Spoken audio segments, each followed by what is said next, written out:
thank you so much. We are here to worship God. Thank you.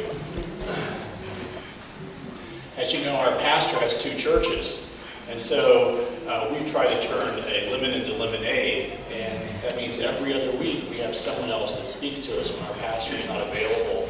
And we've had the blessing of having individuals on this platform with decades and decades of developing a relationship with Christ and to share that with us. And then we've had some folks that have not had a decade. And this morning we'll be closer to that end of the spectrum. But I remember as a small boy being invited to the church on a school day. And a number of us were brought into the school, grade school children.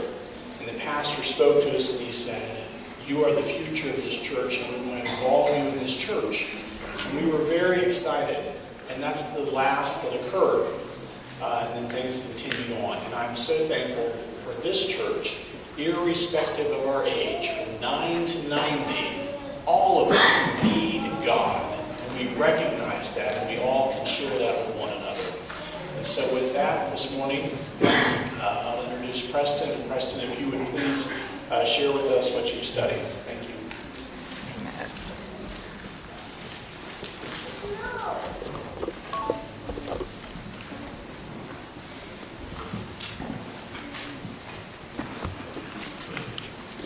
Thank you.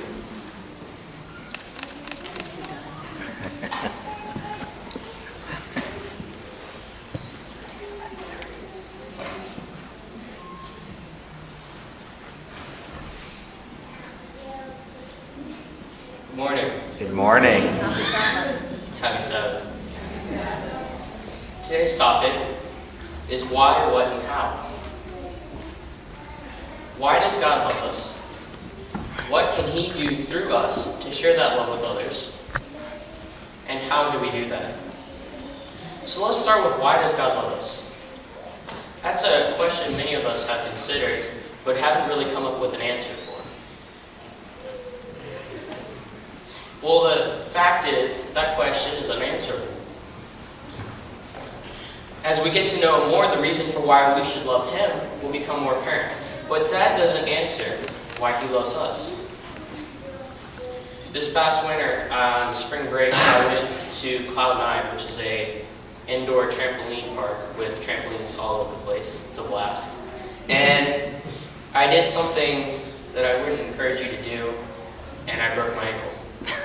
And so my parents had to go and take me to the ER and the orthopedist and get a splint, crutches, and eventually a boot.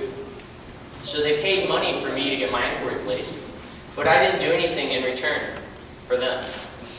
But they still loved me. It's kind of the same way with God. We have done nothing to add to His gift of salvation, but He has done everything for us. And another reason is we aren't so lovable. It's true. Of course we love each other, but as God sees us in the Bible, I'd like to ask you to turn to Isaiah 64:6. We're going to see why we aren't so lovable. Isaiah 64:6.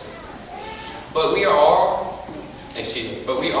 all like an unclean thing, and all our righteousnesses are like filthy rags. We all fade as a leaf, and our iniquities like the wind have taken us away. We're going to talk about this morning. Let's pray. Dear Lord, help us in this time together to learn so much more about you, and help us to be able to share your love with others. In your name, amen.